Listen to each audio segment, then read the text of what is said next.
Amós capítulo 4, verso 12 e 13.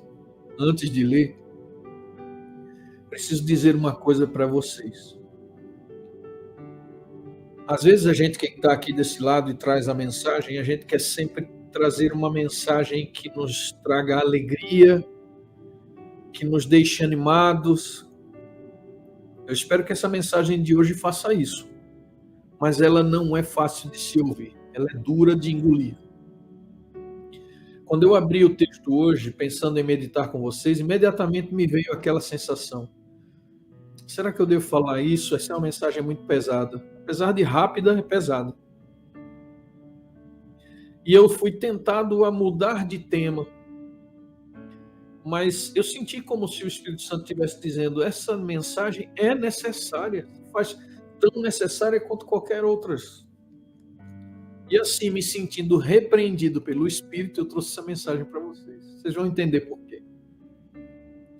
Está escrito no verso 12 e verso 13 de Amós 4. Portanto, assim te farei, ó Israel. E porque isso te farei, prepara-te, ó Israel, para te encontrares com teu Deus. Porque é ele quem forma os montes e cria o vento, e declara ao homem qual é o seu pensamento. E faz manhã trevas, e pisa os altos da terra. Senhor, Deus dos exércitos, é o seu nome. Sabe por que eu disse para você que essa mensagem é muito dura? Porque no livro de Amós, justamente nesse capítulo 4, antes desse texto, Deus promete castigar o seu povo com 7 calamidades. 7 calamidades. Por uma razão que eu vou dizer no final. Só que ele termina o texto dizendo que, porque vai mandar essas 7 calamidades, o povo de Israel deve se preparar para se encontrar com ele. Ou seja, é Deus vindo em juízo contra o seu povo. Porque o seu povo não teve uma atitude que ele esperava. A gente fala sempre do amor de Deus. Que Deus nos recebe, nos abraça, isso é verdade. A maior prova do amor é Jesus pendurado no madeiro, morrendo em meu lugar. Mas a maior prova de justiça também é Jesus no madeiro, pagando em meu lugar. Não esquece nunca disso. A gente nunca pode falar somente do amor de Deus, esquecendo a sua justiça. Porque da mesma forma que ele morre para me salvar, e me abraça com seus ternos braços de amor, sobre ele ali na cruz está toda a ira de Deus contra todo o pecado humano. Aquela ira que deveria cair sobre nós, caiu sobre o Filho de Deus. Então, o comentário desse texto aqui diz que o encontro com Deus, por ocasião do juízo, é mais temível do que as calamidades naturais que ele fala, as 7 calamidades naturais antes do texto. O encontro com Deus é pior, é muito terrível. Além disso, o julgamento não se refere tanto àquilo que o povo fez, mas principalmente ao que deixou de fazer. E agora eu falo a razão do castigo. Eles deixaram de fazer o quê? De se arrepender. A Bíblia diz que todos pecamos e destituídos estamos da glória de Deus. O problema não é o tamanho do nosso pecado. O problema não é a nossa indiferença em relação ao Senhor. O problema é não nos arrependermos. O arrependimento gera novidade de vida. O arrependimento gera uma expectativa também de respeito e temor a Deus.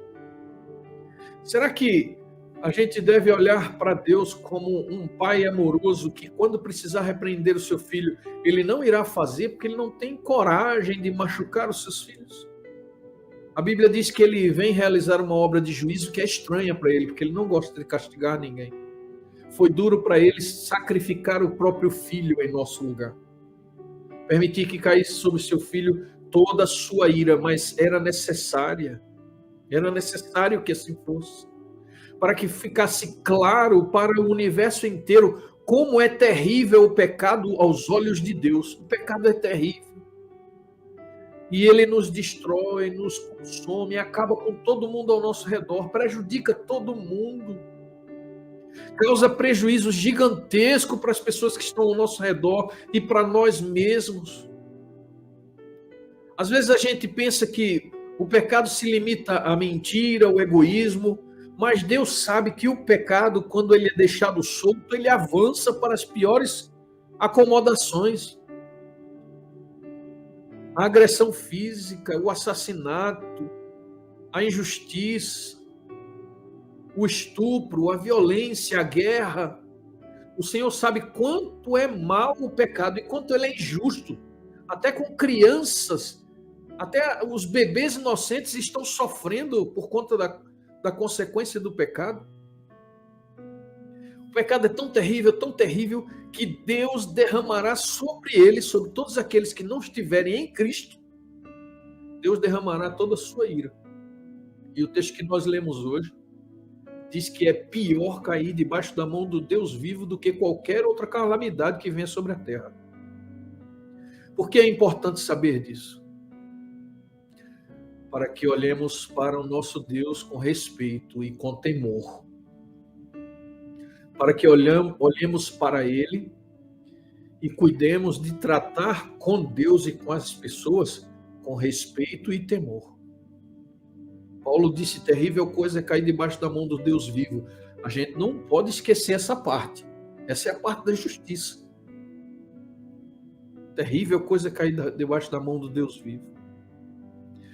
Mas quando Paulo fala da miséria humana e quando ele expressa a sua condição e diz, miserável homem que sou, como é que ele termina essa história? Ele diz, mas graças a Deus por Cristo Jesus.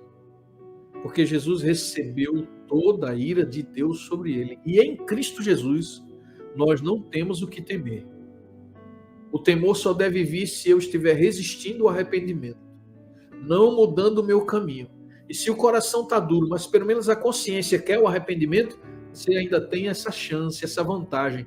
Você pode ir ao Senhor dizendo, Pai, meu coração é duro, difícil, complicado, preciso que o teu Espírito me quebre.